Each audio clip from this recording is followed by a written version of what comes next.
Hello friends, പുതിയൊരു വീഡിയോയിലേക്ക് എല്ലാ കൂട്ടുകാർക്കും സ്വാഗതം. അങ്ങനെ നമ്മുടെ രോഹിത്തിനോടും ബബിതയോടും സംസാരിക്കുകയാണ് ബാലേന്ദ്രൻ. എന്നിട്ട് ചോദിക്കും, ഒരു പെൺകുട്ടിയെ രണ്ട് പുരുഷന്മാർ വന്ന് വലിച്ചഴച്ച് കൊണ്ടുപോകാൻ വേണ്ടിയിട്ട് നോക്കുമ്പോൾ നിങ്ങൾ അതിനെ എതിർത്തോ? വേണ്ട, പോട്ടെ, നിങ്ങൾക്ക് പേടിയാണെന്ന് വയ്ക്കാം. ഞാനിവിടെ ഉണ്ടായിരുന്നല്ലോ, എന്നോടൊരു വാക്ക് നിങ്ങൾ സംസാരിച്ചോ? അതുമില്ല. എന്നിട്ട് നിങ്ങൾ എന്താ ചെയ്തത്? നിങ്ങൾ ആ രണ്ട് ക്രിമിനൽസിനെ സഹായിക്കുക മാത്രമാണ് ചെയ്തതെന്ന് പറയുമ്പോൾ രോഹിത് പറയും, അതിനവർ ക്രിമിനൽസ് അല്ലല്ലോ അച്ഛാ എന്ന്. ഹരി ക്രിമിനൽ അല്ലേ? ഈ നിൽക്കുന്ന അലീനയെ മയക്കുമരുന്ന് കൊടുത്ത് റേപ്പ് ചെയ്യാൻ ശ്രമിച്ച ഹരി ഒരു ക്രിമിനൽ അല്ലേ? അതിന് പങ്കാളിയായ നിന്നെ ഞാൻ എന്ത് പേരിട്ട് വിളിക്കണം എന്ന് ചോദിക്കുമ്പോൾ നമ്മുടെ രോഹിത്തും വൈജക്ക് ഇങ്ങനെ തല താഴ്ത്തി നിൽക്കുവാണ്. അലീന അന്നൊരു കേസ് കൊടുത്തിരുന്നെങ്കിൽ നിങ്ങൾ രണ്ടുപേരും ഇന്ന് അകത്താ. പക്ഷേ കുറ്റം കുറ്റമല്ലാതാവുന്നില്ല, നിങ്ങൾ രണ്ടുപേരും ക്രിമിനലുകൾ തന്നെയാന്ന് പറയുന്നുണ്ട്. അതിനുശേഷം പറയും, പിന്നെ നിങ്ങളുടെ രാജീവൻ അങ്കിൾ എന്റെ കോമ്പൗണ്ടിൽ വന്ന് ഞാൻ കര അടയ്ക്കുന്ന വീട്ടിൽ വന്ന് ഇവിടുത്തെ ഹോം നേഴ്സിനെ പിടിച്ചു വലിച്ചേർക്കാൻ അയാൾക്കാരാ അധികാരം കൊടുത്ത് ഞാനാണോ എന്ന് ചോദിക്കട്ടോ ബബിതയോട്. അപ്പൊ ബബിത പറയും, അല്ലാന്ന്. നിന്റെ അമ്മയാണോടി ഈ തെമ്മാടിത്തരം ചെയ്യാൻ വേണ്ടിട്ട് കൂട്ടു നിൽക്കാൻ പറഞ്ഞതെന്ന് ചോദിക്കുമ്പോൾ ബബിത പറയും, ആ അതെ അമ്മയാണ്. എന്തിനു വേണ്ടി എന്ന് ചോദിക്കുമ്പോൾ അത് അലീനയെ പുറത്താക്കാൻ വേണ്ടി. അലീനയല്ല, അലീന ചേച്ചി.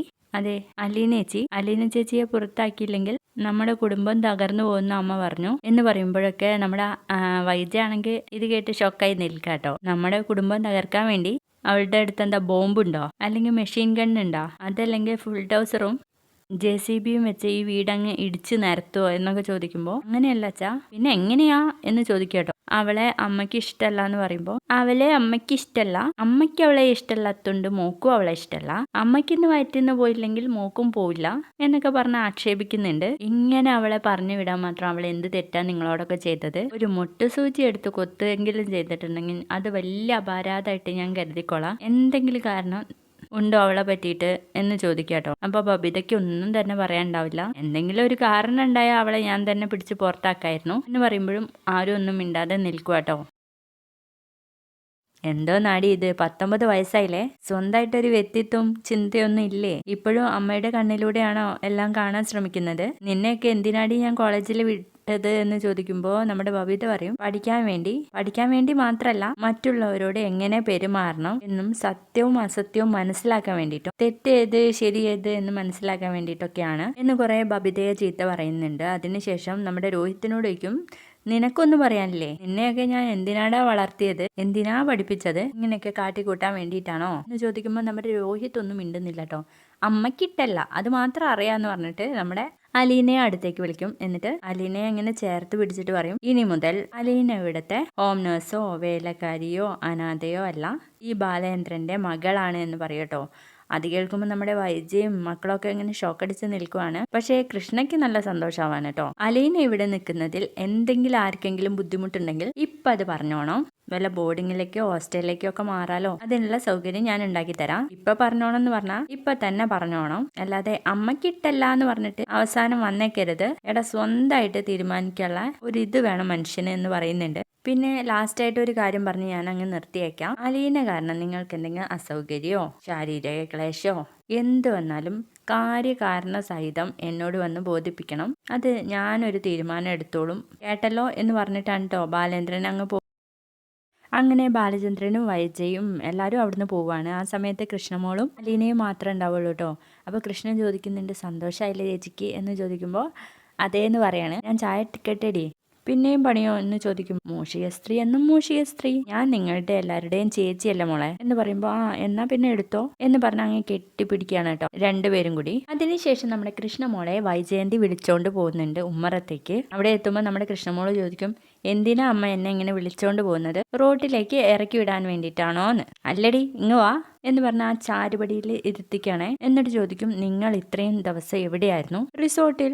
എവിടെയായിരുന്നു? എന്താ അതിൻ്റെ പേര് എന്ന് ചോദിക്കുമ്പോൾ പേരൊന്നും അറിയത്തില്ല, അച്ഛൻ്റെ കയ്യിൽ ബില്ലുണ്ടാവും, ഞാൻ വാങ്ങിച്ചു തരാമെന്ന് പറയുമ്പോൾ എനിക്ക് ബില്ലും പുല്ലൊന്നും വേണ്ട, നിങ്ങളെ അവിടെ എങ്ങനെയാ കഴിഞ്ഞത്? 2 റൂമായിരുന്നോ എന്ന് ചോദിക്കുമ്പോൾ അല്ല, ഒറ്റ റൂമിലായിരുന്നോ നിങ്ങൾ മൂന്നും? അലീനയും നിങ്ങളുടെ കൂടെ ഉണ്ടായിരുന്നു? അതെ. അതമ്മേ, കിങ് സൈസ് ബെഡാ, പിന്നെ ഫുട്ബോൾ കളിക്കാനുള്ള സ്ഥലവും ഉണ്ടായിരുന്നു, പിന്നെ എന്തിനാ മറ്റൊരു റൂം എന്ന് ചോദിക്കാട്ടോ കൃഷ്ണ. ഞങ്ങൾ 3 പേരും ആ ബെഡിൽ തന്നെ കിടന്നതെന്ന് പറയുമ്പോൾ അച്ഛൻ ഏത് സൈഡിലായിരുന്നു എന്ന് ചോദിക്കാട്ടോ. അപ്പോൾ കൃഷ്ണൻ പറയും, ഞാനും അലീനേച്ചിയും ഒരു സൈഡിൽ, മറ്റേ സൈഡ് അച്ഛന് കൊടുത്തു എന്ന് പറയുമ്പോഴും വീണ്ടും കുത്തി ചോദിക്കുന്നത് കാണുമ്പോൾ തന്നെ നമ്മുടെ കൃഷ്ണയ്ക്ക് കാര്യങ്ങൾ മനസ്സിലാവുന്നുണ്ട്. കൃഷ്ണ പറയും, അമ്മേ എന്നെ ഇങ്ങനെ പൊട്ടിയാക്കാൻ നോക്കല്ലേ. അമ്മ എന്തിനാ അങ്ങനെയൊക്കെ ചോദിക്കുന്നതെന്ന് എനിക്ക് മനസ്സിലാവും എന്ന് പറയുമ്പോൾ, നീ അല്ലെങ്കിൽ ഒരു പൊട്ടിയല്ലേ, അതുകൊണ്ടാണല്ലോ ഇത്രയും ദിവസം അവരുടെ കൂടെ തന്നെ തങ്ങിയെന്ന് പറയാട്ടോ. അവരുടെ കൂടെ താമസിക്കാതെ പിന്നെ ഞാൻ അച്ഛനെയും അലീനേച്ചി ഇട്ടേച്ച് ഇങ്ങോട്ട് വരണമായിരുന്നോ? നിനക്ക് പറയാമായിരുന്നല്ലോ ഒരുപാട് പഠിക്കാനുണ്ട്, സ്കൂൾ മിസ്സാവും എന്നൊക്കെ. സ്കൂൾ മിസ്സായതിലൊന്നും എനിക്ക് വിഷമമില്ല, അതിനേക്കാൾ കൂടുതൽ പാഠങ്ങൾ ഞാൻ അവിടുന്ന് പഠിച്ചു എന്ന് പറയണേ. അമ്മയെ എങ്ങനെ വീഴ്ത്താന്ന് നിന്റെ അച്ഛനും അലീനേച്ചിയും നിനക്ക് സ്റ്റഡി ക്ലാസ് എടുത്ത് തന്നിട്ടുണ്ടാവൂലേ എന്ന് ചോദിക്കുമ്പോൾ നമ്മുടെ കൃഷ്ണ പറയും, അങ്ങനെയല്ല അമ്മ, ഞാനും അമ്മയും ഇവിടെ ഉള്ളവരും അറിയാത്ത ഒരുപാട് കാര്യങ്ങൾ നടക്കുന്നുണ്ട്, അങ്ങനെ ഒരുപാട് കാര്യങ്ങൾ എനിക്ക് മനസ്സിലാക്കാൻ പറ്റി എന്ന് പറയണേ. അമ്മ ഒരു കാര്യം ഓർക്കണം, നീ അങ്ങനെ അവരുടെ കൂടെ കൂടിയല്ലേടി എന്ന് ചോദിക്കുമ്പോൾ നമ്മുടെ കൃഷ്ണമോള് പറയുന്നുണ്ട്, അല്ലേലും ഞാൻ അവരുടെ കൂടെ തന്നെയാ, പിന്നെ അലീനേച്ചി ഇവിടുന്ന് പോയി കഴിഞ്ഞാൽ ഈ വീടിന് ഒരു സ്വസ്ഥത ഉണ്ടാവല്ലോ എന്ന് വിചാരിച്ചിട്ടാ അലീനേച്ചിയെ പറഞ്ഞു വിടുമ്പോൾ ഞാൻ ഒന്നും മിണ്ടാതിരുന്നത്. പക്ഷേ എനിക്കിപ്പോൾ മനസ്സിലായി എന്ന് പറയാണ്. എന്ത് മനസ്സിലായിന്നാ? അലീനേച്ചി ഇവിടുന്ന് പോവേണ്ടവളല്ല, അച്ഛനും അമ്മ ദേഷ്യം പിടിപ്പിക്കും വേണ്ട, അമ്മയുടെ ജോലി എടുത്ത് മക്കളുടെ കാര്യങ്ങളും നോക്കി മനസ്സിലുള്ള വിഷം നീക്കി തരണേ ദൈവമേ എന്ന് പറഞ്ഞിട്ട് ഇവിടെ തന്നെ ഇരുന്നാൽ മതി, വെറുതെ അച്ഛൻ്റെ അടുത്ത് പോയിട്ട് ചൂടാവാൻ നിൽക്കരുത് എന്നൊക്കെ പറയുമ്പോൾ വൈജ പറയും, അലീനയ്ക്ക് ഇവിടെ നിന്ന് പോയാലെന്താ, അവളെ ആരെങ്കിലും ഇവിടെ പിടിച്ചു കെട്ടിയിരിക്കുന്നോ? വേണ്ടമ്മേ, അമ്മ അങ്ങനെയൊന്നും ചെയ്തുകൂടാ, അതൊക്കെ വലിയ കുറ്റാണെന്ന് പറയണേ. എനിക്കറിയാം എന്താ വേണ്ടതെന്ന് പറഞ്ഞിട്ട് വൈജ അങ്ങ് ചെല്ലുമ്പോൾ പിറകെ നമ്മുടെ കൃഷ്ണമോളും പോകുന്നുണ്ട്. അമ്മേ, ഞാൻ പറയുന്നതൊന്ന് കേൾക്കമ്മേ എന്ന് പറഞ്ഞിട്ട് പിന്നീട് വൈജ മുത്തശ്ശിയുടെ അടുത്തേക്ക് പോകുന്നുണ്ട്. എന്നിട്ട് പറയും, അറിഞ്ഞില്ല അമ്മേ.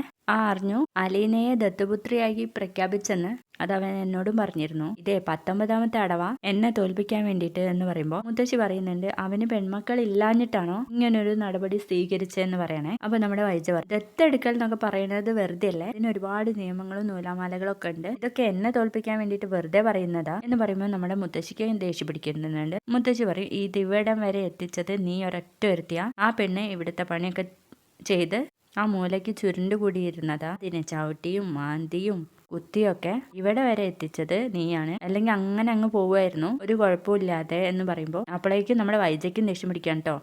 അവള് ദത്തുപുത്രിയോ കൊത്തുപുത്രിയോ ആയിട്ട് ഇവിടെ ഇരുന്നോട്ടെ, ഞാനങ്ങ് പോകുക, നീ എങ്ങോട്ട് പോവാൻ, അതൊക്കെ എനിക്കറിയാം. സ്വന്തം വീട്ടിൽ നിന്ന് ഇറങ്ങി പോവാന്നൊക്കെ പറയുമ്പോൾ എന്ന് മുത്തശ്ശി പറയുമ്പോൾ, ആരുടെ സ്വന്തം വീട്? ഇതിപ്പോ എൻ്റെ വീടൊന്നുമല്ല, ബാലചന്ദ്രൻ എന്നെ കല്യാണം കഴിച്ച് ആ അലീന വരുന്നത് വരെ എൻ്റെ വീടായിരുന്നു, അവളുടെ ദാസിയായിട്ട് കഴിയാൻ വേണ്ടിയിട്ട് ഞാനൊന്നും ഇല്ല എന്ന് പറയുമ്പോൾ അവിടെ മുത്തശ്ശി പറയും, പിന്നെ നീ എവിടേക്ക് പോവാനാ? ഞാൻ ശിവേട്ടനെയും രാജീവേട്ടനെയും വിളിച്ചു പറയും, ഞാൻ കൊല്ലപ്പള്ളിയിലേക്ക് തിരിച്ചു പോവാം എന്ന് പറഞ്ഞ് ഇങ്ങനെ കരയുന്ന ഒരു ഭാഗത്തോടെ ഇന്നത്തെ എപ്പിസോഡ് കഴിയാണ്. വീഡിയോ ഇഷ്ടമായെങ്കിൽ മാത്രം ലൈക്ക് ചെയ്തും സബ്സ്ക്രൈബ് ചെയ്തും ഒന്ന് സപ്പോർട്ട് ചെയ്യണേ. ബൈ.